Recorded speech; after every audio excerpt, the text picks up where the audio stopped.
አርቲስት አባተ በሪውን ተናስተልን አይቼው እንኳን ደህና መጣ። ደህና እግዚአብሔር ይመስገን። እንዴት ነህ? እንኳን ዋው ስላየነው ቀደም ሲል ስላየነው በኋላ እናወራለን ትነግረናለህ ምን እንደሆነ። በቅድሚያ ስቱዲዮአችን ደስ መጥተህ ዛሬ ልጅ አጭር ቃል ምልልስ እንዳደረግ ፈቃደኛ ስለሆንክ እጅግ በጣም እናመሰግናለን። እኔም አመሰግናለሁ ስለጋበዛችሁ። አባተ በሪውን ማን ነው ለሚለኝ ሰው ምንድን ነው የምለው? አባተ በሪውን ያው አዲስ አበባ ተወልዶ ያደገ ልጅ ነው። ከዛ ወደ ሐረር ሄዶ ሙዚቃ ተማረ። በስንት አመቱ ነበር ወደ ዛይሮ ሙዚቃ የተማረው? 14 ተኩል 14 አመት ልጅ ሙዚቃ እንዴት ለምን? አካባቢያችን እኛ አካባቢ ሙዚቀኛ ብቻ ነው ያለው እና ብዙ የምታየው ነው። ያሬድ ትምህርት ቤት አለ። ማዕከላዊ ሙዚቀኛ እነ ጥላሁን ድሮዛ ነበሩ እና ሁሌ ትሰማለህ። ሙዚቀኞቹም እነ ጥላሁንም እዛ እና ብዙነሽም እዛው አንድ ሰፈር ነው። ስለዚህ ከዛ ተነስቶ ያው ይጋባብህ የለ በዛ ተገብቶብኝ ነው መሰለኝ ያው ቀጥዬ እኔ ሙዚቀኛ ሆንኩ። ከዛ በኋላ እንደገና ወደ አዲስ አበባ ተመለስኩ ማለት ነው። ከአደጋ በኋላ እነ ንግስት አበበ ምናምን ከሞቱ ውስጥ አብረን ነበር። ነፍሳቸውን ይማር። እነሱ ካረፉ በኋላ እኔ ወደ ብሔራዊ ቲያትር ገባሁ። ያው ከብሔራዊ ቲያትር ሮሃባ አንድ ምናምን እያልኩ መጨረሻ 99 በ10ኛ ወር እዚህ ገባው ማለት ነው። እስራኤል ሀገር መጣ ማለት ነው። እዚህ ደረስክ። እንደው ወደ ሙዚቃው ዓለም እንዴት እንደገባህ እንደው አጠር አድርገን የነገርከን በጣም የሚገርም ደግሞ አንተ በእውነት አደጋውንም አስታውሰሃል። ያው ኤርትራ አስመራ ሙዚቃ ዝግጅት አሳይታችሁ ስትመለሱ የነበር አደጋ ነው እዛ ላይ በጣም ከዛ ተርፈኝሎ ለዚህ ልበርቃናል። ተመስገን ነው። አሜን። እውነት ነው በጣም እውነት ነው። እስራኤል ሀገር ከመጣ በኋላ ብዙ ስራዎችን እየሰራ ነው። እንግዲህ በብዙ አጋጣሚዎችም በብዙ ቦታዎችም አብረን ሰርተናል። ወደ ሙዚቃው ዓለም የገባህበትን ስታውቀው አንተ እንደው ወደ የመጨረሻው ጥያቄ ወደፊት አድርገውና ሙዚቀኛ ባትሆን ኖሮ ምን ትሆን ነበር? ጥሩም ተማሪ ነበርኩ እኔ ትምህርት ቤት ውስጥ እያለሁም ጥሩ ተማሪ ነበርኩ። እንግዲህ ከኔ ጋር አብረው ይማሩ አንደኛ፣ ሁለተኛ፣ ሶስተኛ ከሚወጡ ስተረኝ አሁን አንደኛው ኢንጂነር ነው። አብረን ጓደኛዬ ነው። እስካሁንም አንድ ክፍል ውስጥ የምንማር የነበረው አንደኛው አራደም ይባላል። እሱ ኢንጂነር ነው።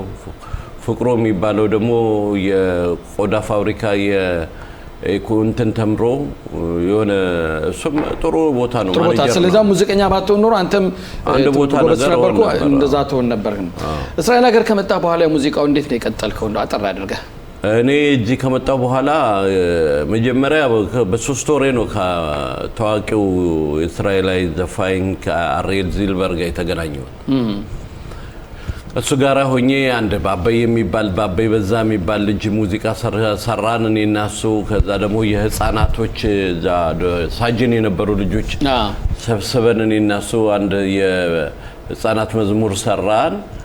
ከዛ በኋላ ሪሞን ገባው አንድ አመት ከምናምን እዛ ተገባው። እዛ ያለው ነው እንግዲህ የመጀመሪያው ዲስክ የወጣው ራስ ዳሽን የሚል እሱ በአለም አስተዋወቀኝ። ከመምጣቴም በፊት ዓለምን ሁሉንም አውቀዋለሁ። ከነ ማህሙድ ጋር ከሙላቱም ጋር ሰርቻለሁ። ከነ ማህሙድ ጋር ብዙ አመት ሰርቻለሁ እና አውቀዋለሁ። እዚህ ከመጣው በኋላ ግን በዛ ጀመርኩ።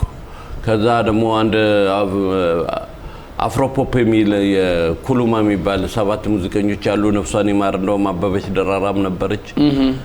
እሷን አረግን። ከዛ በኋላ እንደገና ደግሞ ሻባተ የሚባል የፒዩቲም ሰራን። ከዛ ተስፋ የሚባል ባንድ አለን። ግማሽ እስራኤላዊ ግማሽ ኢትዮጵያዊ በጣም ጥሩ ወጣቶች ያሉበት እሱ ባንድም አለ። ከዛ ትዝታም የሚባል ነበረን። ብቻ ያልኩ አሁን አዲስ ቀን የሚለው ፕሮግራም ላይ ደርሻ አሁን ቲያትር ቤቱም አለ። በቲያትር ቤቱም ከናንተ ጋር አድርገህበታል። ለገብም ፋስ የተቋቋመው በዚህ ባንዱ በእንደዚህ አይነት ምክንያት ነው። አሁን ፌስቲቫሉ ከኤፊ ባናያጌት የሆነው ነገር ማለት ነው። ፌስቲቫሉ የተቋቋመው ያው ቲያትሩንም ሙዚቃውንም አንድ ላይ በማድረግ ነው። ስንት ዲስኮችን ሰርተሃል ካሁን በፊት? እዚህ ከመጣው 4 ሰርቻለሁ። የቄሶች አለ አልወጣም። እሱ ገና አሁን ይወጣል የሚል ተስፋ አለ። ለቄሶች ስትኑ ማለት ነው? ቄሶች ጋር 25 ሙሼ ባሪሁዳ የሚባል አንድ አሙታ ቶሜር የሚል የተቋቋመው ሞሼ ባሪኩዳ ጋር ሆነን የ35 ሰዓት ቄሶችን 25 ቄሶች ተቀርጸው ነበር። ከነዛ ውስጥ 10ሩን ወስጄ ሙዚቃ ከኒውዮርክም የመጣ ሙዚቀኞች አሉ ወዘይነፉ አብረው የተጫወቱ በጣም ኃይለኛ ፊውዥን ጃዝ አይነት ነገር በጣም የሚገርም ስራ ነው። በአይነቱ በጣም ልዩ የሆነ ስራ ነው። በጣም ግን ያው በመሃል እንደጨረስን ሳይወጣ ሞሼ ሞተ። አሁን ነው እንግዲህ አሁን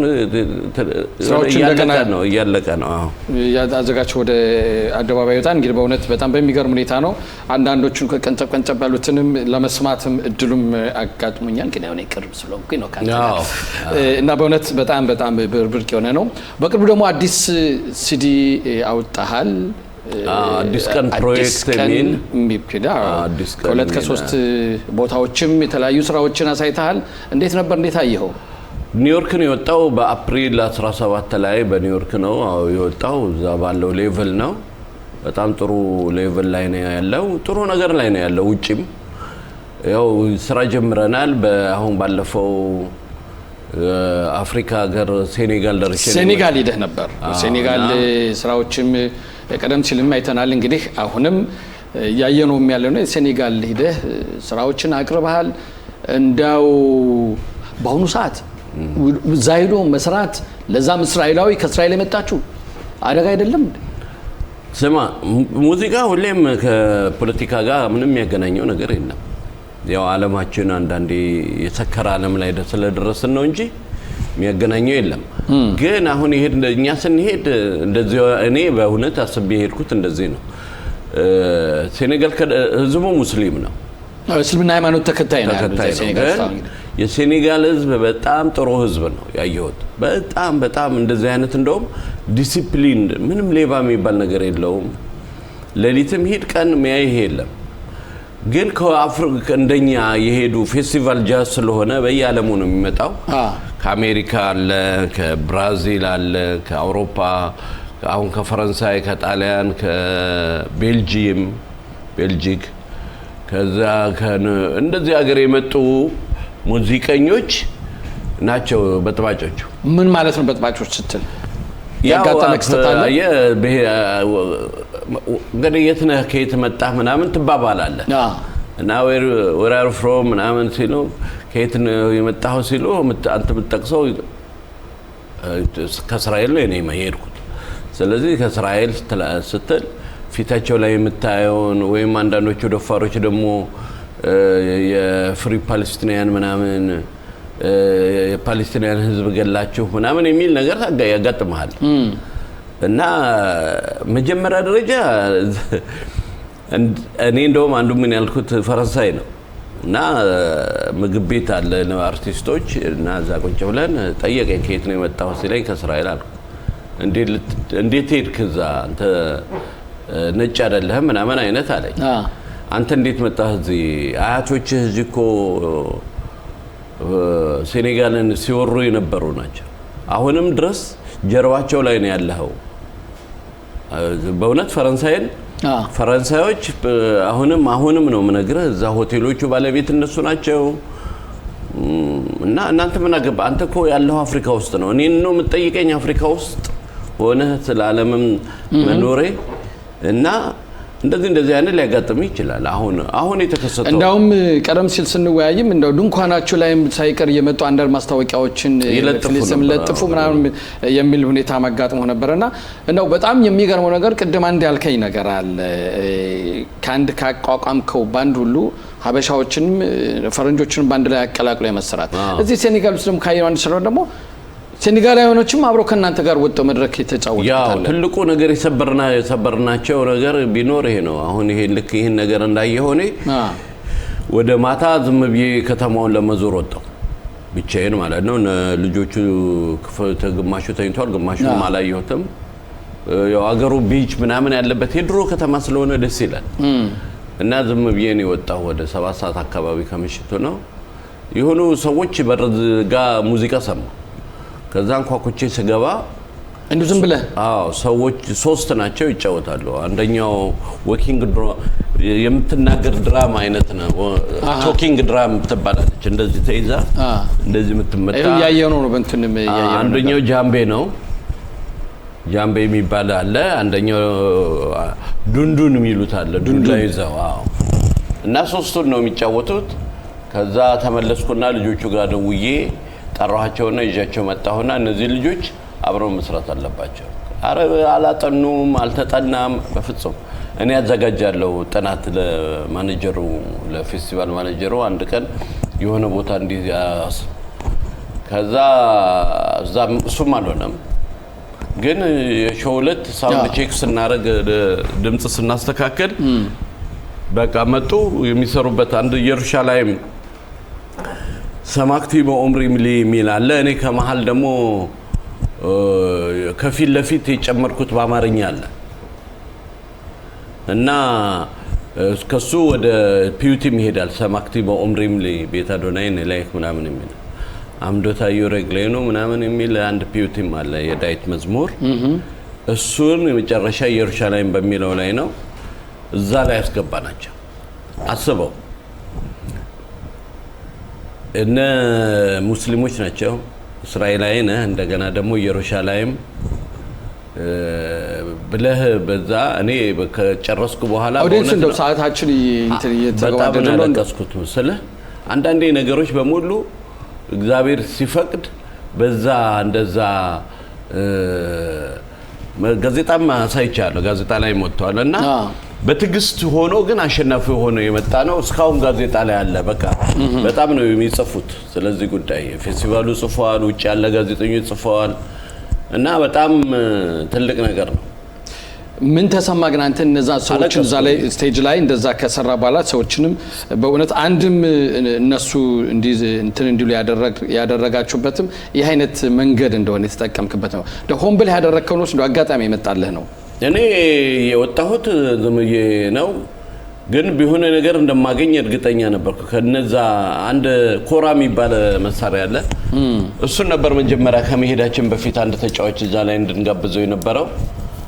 አሁን ግን እንደው ጋዜጣ ስትላው ነው ከላክልኝም እንደው ተነሽ ባነብ ከገንዘብ ድጋፍ ጋር በተያያዘ ከተነሳ ከፍተኛ የጂኦፖለቲካዊ ውዝግብ በመቀጠል የአባተ በሪውን ዝግጅት በሴኔታዊ ሉዊስ ዓለም አቀፍ የጃዝ ፌስቲቫል ላይ በጉጉት የተጠበቀና በተመሳሳይ መልኩ ስጋት የተፈጠረ ክስተት ነበር። ባይሆንም ግን በአደባባዩ ላይ የኢትዮጵያ አርቲስትና የአዲስ ቀን ፕሮጀክት የሙዚቃ ምትሃት ብቻ እንዲሰማ በማድረግ ውጥረቶችን አስወግዷል አርቲስት አባተ በሪውን በሚል ብዙ ነው የተጻፈውና ይሄ በእውነት የራሱ የአምባሳደር ስራ ነው ሰርተው የመጣው አንተ ነበር። አምባሳደሩም እንደውም አምባሳደሩ እኮ መጀመሪያ እንደውም ከየት መጣችሁ ከእስራኤል እንደመጣን አትንገሩ ሁሉ ብለውን ነበር እዛ በተፈጠረው ውጥረት እኛ ከመሄዳችን በፊት ማለት ነው።